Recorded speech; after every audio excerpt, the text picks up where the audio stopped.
श्री गुरुचरण कमलेभ्यो नमः। श्री सुखदेव गोस्वामी जी कहते हैं, अरे राजा परीक्षित, ऐसा संकल्प कभी नहीं करना चाहिए जिससे पाप हो जाए। पाप का संकल्प नहीं करना चाहिए। दृढ़ संकल्प, मैं करूंगा इसको, पाप को। जान के अनजाने में भी पाप नहीं करना चाहिए, नहीं हो जाना चाहिए।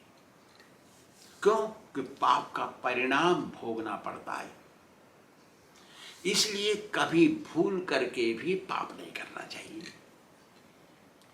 सदैव ध्यान रखना चाहिए कि कहीं पाप कहीं असावधानी न हो जाए जिससे पाप हो जाए।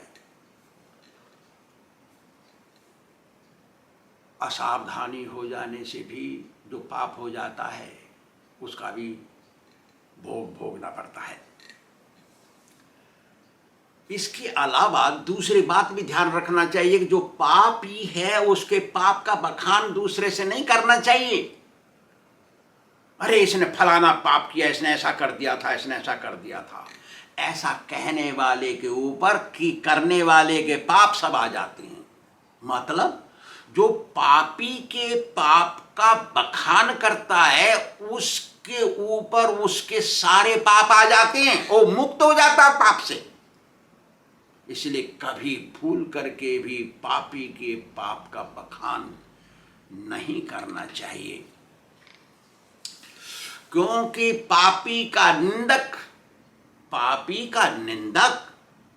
पापी के पाप को ग्रहण करता है।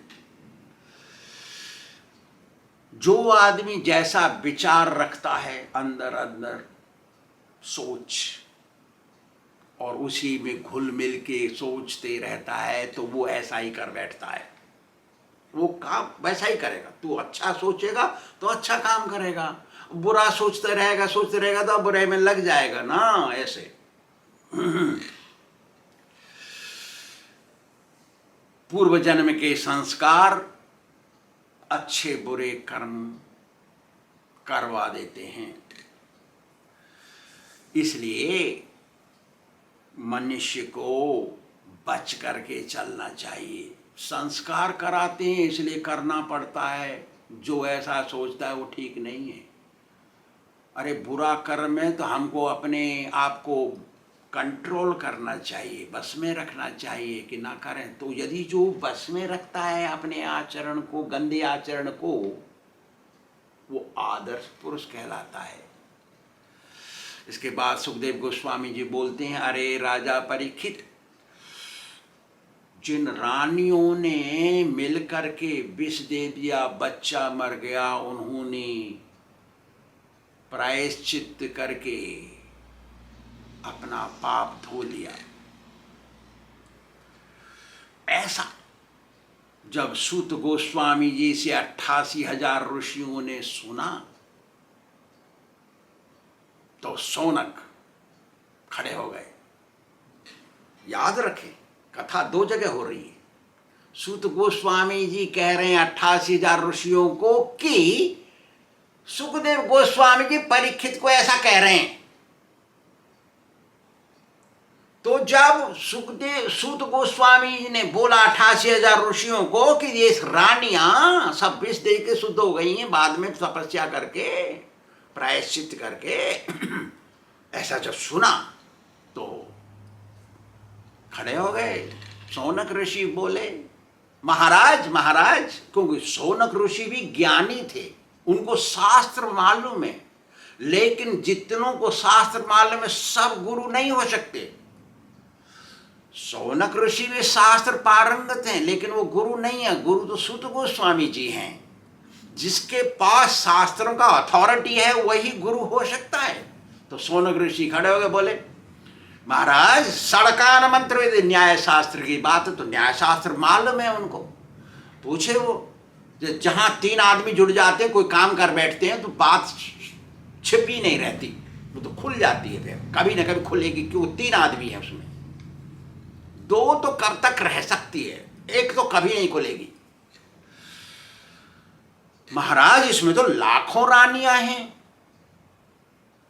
ये बात छिपी कैसे रह गई कि इन रानियों ने विष दिया बच्चे को, और फिर बच्चे की मां भी तो रानी है। रानी रानी मिलती है आपस में, क्यों बात नहीं खुल गई? कम से कम एक तो खोल देती। ये छिपी की छिपी कैसे रह गई बताइए? ये विष कैसे दे दिया उन्होंने?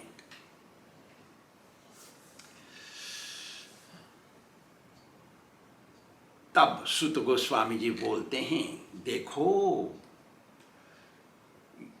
जो होना होता है उसका प्लान पहले बन जाता है।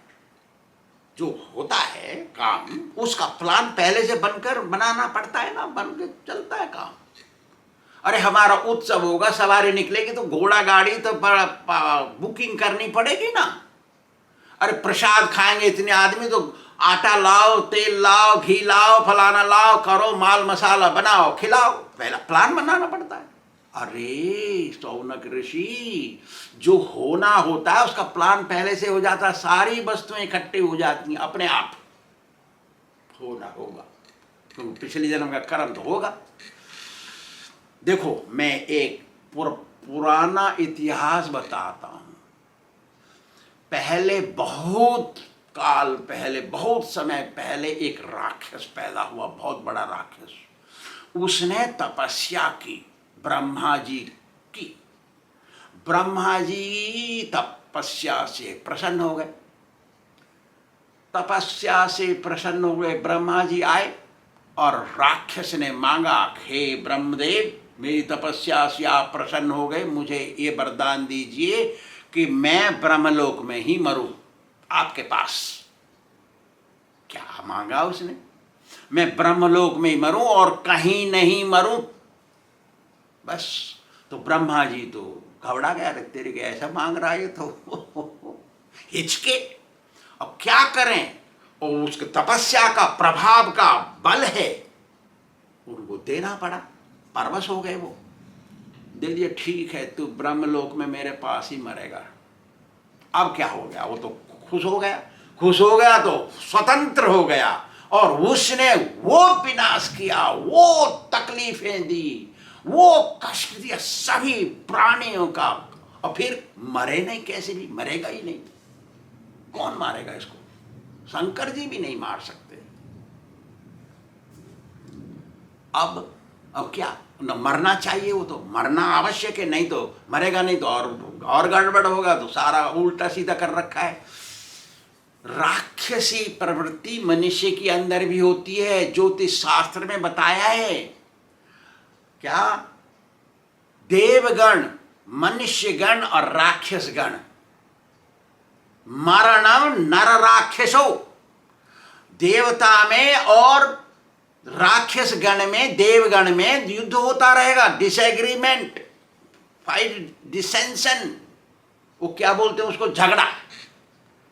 देवता राक्षस झगड़ा करते हैं, लेकिन मनुष्य को तो खा जाता है ना। तो मनुष्यगण और राक्षसगण मिल गए, वहां तो एक मरण जरूरी है। लेकिन मनुष्य और देवता मिले तो वहां पूजा होती है। देवगण के मनुष्य की पूजा मनुष्यगण का मनुष्य करता है, लेकिन मनुष्यगण को खा जाता है राक्षसगण। हर समय ऐसा उल्टा करेगा, वो पागल हो जाएगा। तो क्या हुआ? अभी तो मरना है इसको। जिसने जन्म लिया वो तो मरेगा। ब्रह्मा जी का जो हंस है वो उड़ के आया नीचे, और राक्षस ने हंस को देखा और पकड़ा, उसको ऊपर चढ़ गया, हंस उड़ गया। ब्रह्मलोक पहुंचा हुआ, मर गया। ये मारने की जरूरत नहीं पड़ी किसी को, कोई नहीं मारा उसको, अपने आप मर गया वो। देखिए, तो बोल रहे हैं सुत गोस्वामी, सारा इंतजाम पहले से ही रहता है जो होना होता है। तो इसे सुनकर के 88,000 ऋषियों का तो शौनक ऋषि है वहां, उसने पूछा, आपने क्रूर कर्म की विष देने की बात बताई, लेकिन ये नहीं बताई कि ये रहस्य कैसे बात कैसे छिपी रह गई। इतने आदमी तो छिपनी नहीं चाहिए। तब बोले सूत गोस्वामी, देखो, क्योंकि ये जो बच्चा मर गया विष देने से, राजकुमार, ये पिछले जन्म में राजकुमार था, और ये जितनी लाखों रानियां हैं ये लाखों चींटियां थी पिछले जन्म में। अरे फिर उठ गया प्रश्न, अरे चींटी से रानी कैसे बन गई? अरे चींटी तो फिर ऊपर उठेगी धीरे धीरे आके, कभी मनुष्य बनेगी।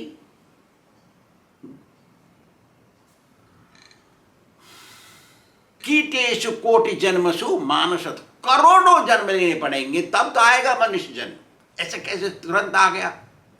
तब बता रहे हैं, देखो, ये जो चींटियां थीं सब एक साथ मिलकर के एक बिल में रहती थीं, और बिल में रहती थी एक साथ इतनी चींटियां। तो एक दिन पुजारी जी महाराज मंदिर में भोग लगाए भगवान का, और थाली को ट्रांसफर करना भूल गए। थाली को डालना पड़ता है ना किसी दूसरे बर्तन में, भगवान की थाली तो बाहर नहीं निकल सकती। तो वो भगवान की जो भोग की थाली है उसको दूसरे बर्तन में डालना भूल गया। वो दूसरा बर्तन बाहर निकलता था प्रसाद बांटने के लिए, तो उस दिन तो भूल गया, तो किसी को प्रसाद नहीं मिला, थाली जैसी की जैसी पड़ी रह गई। ये चींटियां गई उस थाली के पास, लाखों चींटियां, इतना बड़ा भगवान का प्लेट, उसमें लाखों चावल, रंधे हुए चावल, लाखों, इतना बड़ा लाखों चावल उसमें। बड़ा भगवान का, उस जमाने में मनुष्य भी बड़ा होता था तो बड़ी थाली लगती थी, आजकल तो छोटी थाली उठाना है पुजारी आलस बन जाता है। तो क्या हुआ ना, इन चींटियों ने एक एक दाना उठाया और अपने बिल में ले जा रही थी। और वहां राजकुमारी, पिछले जन्म में राजकुमार था, राजकुमार, इस जन्म का राजकुमार, वो भी राजकुमार ही था वहां।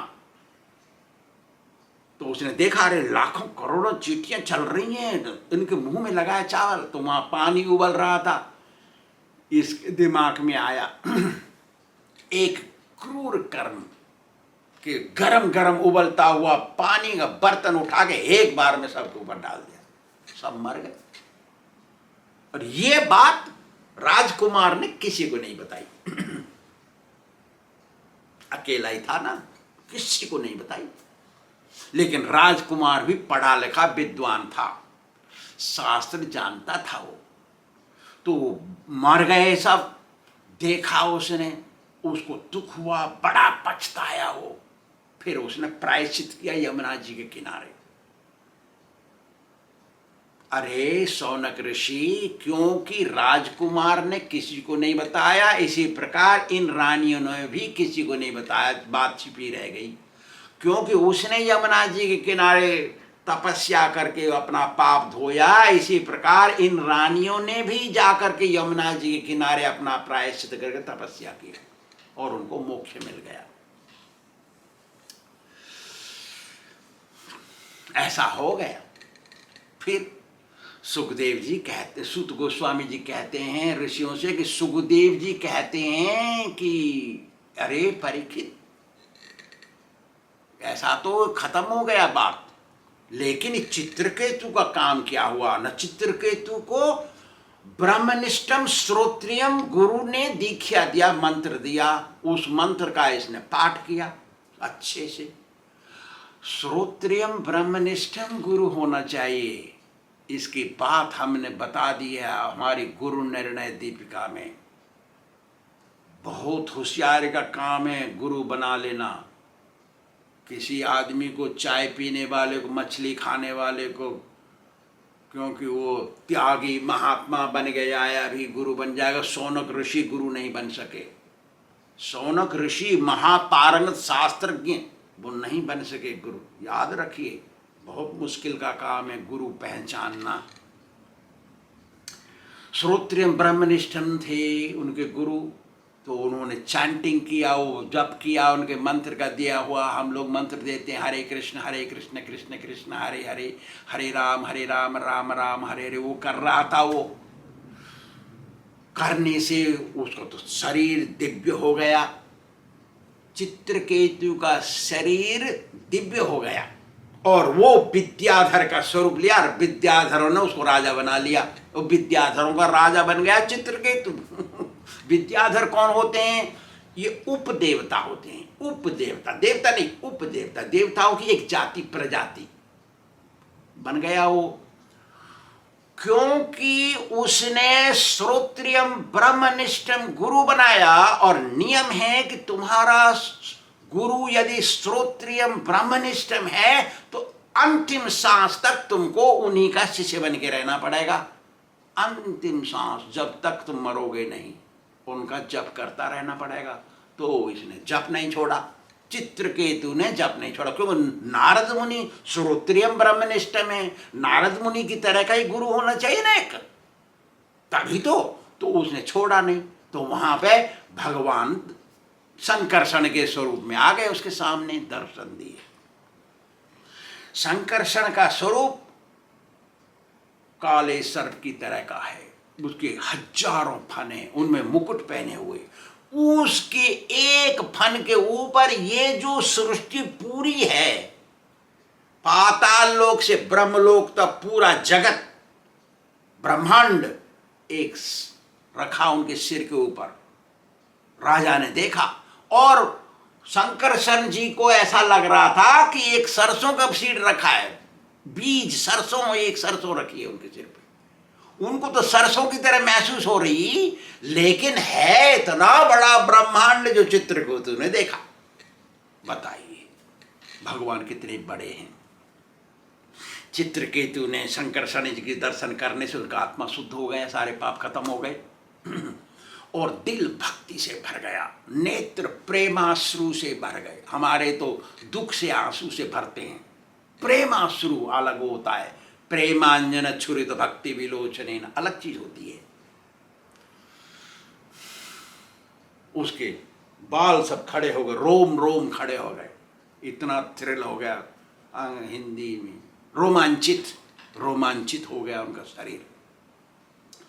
ऐसी स्थिति में उन्होंने शेष भगवान को प्रणाम किया, नमस्कार किया और प्रेम से उनका दिल भर गया, इसलिए तो कंठ भी रुध गया, कंठ रुध गया।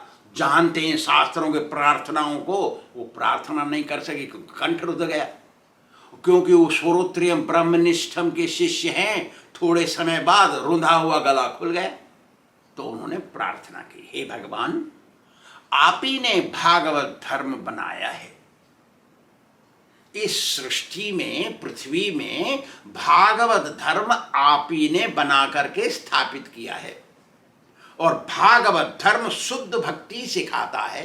हमारी संस्था का नाम भागवत धर्म समाज है। समाज माने एक इंस्टीट्यूशन, इंस्टीट्यूट, और भागवत धर्म मतलब शुद्ध भक्ति। भागवत धर्म शुद्ध भक्ति का प्रचार करता है। बोल रहे हैं चित्रकेतु, भागवत धर्म शुद्ध भक्ति का प्रचार करता है, उसमें मिलावट कुछ नहीं है और केवल भाग्यशाली ही भागवत धर्म अपनाता है, केवल दूसरा नहीं अपना सकता। क्यों? शुद्ध भक्ति सब कोई नहीं कर सकते।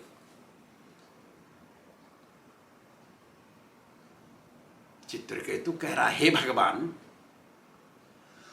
जो भागवत धर्म अपना लेता है उसको दूसरे धर्मों को देखने की भी जरूरत नहीं है, कोई धर्म पालन करने की जरूरत नहीं। ना योग में जाना है, ना ध्यान में जाना है, ना ज्ञान में जाना है, ना कर्मकांड में जाना है, ना यज्ञ करना है, ना कुछ करना है, केवल भजन करना है। वही भागवत भक्ति, भागवत धर्म है।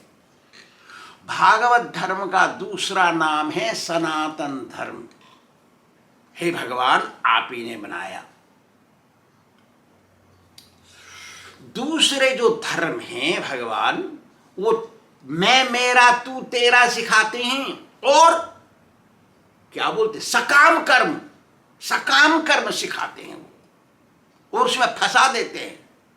कितना भी शुद्ध भक्ति करने की इच्छा लगे, नहीं कर सकता वो, क्योंकि इतने सौभाग्य नहीं है उसके कि वो भागवत धर्म अपना।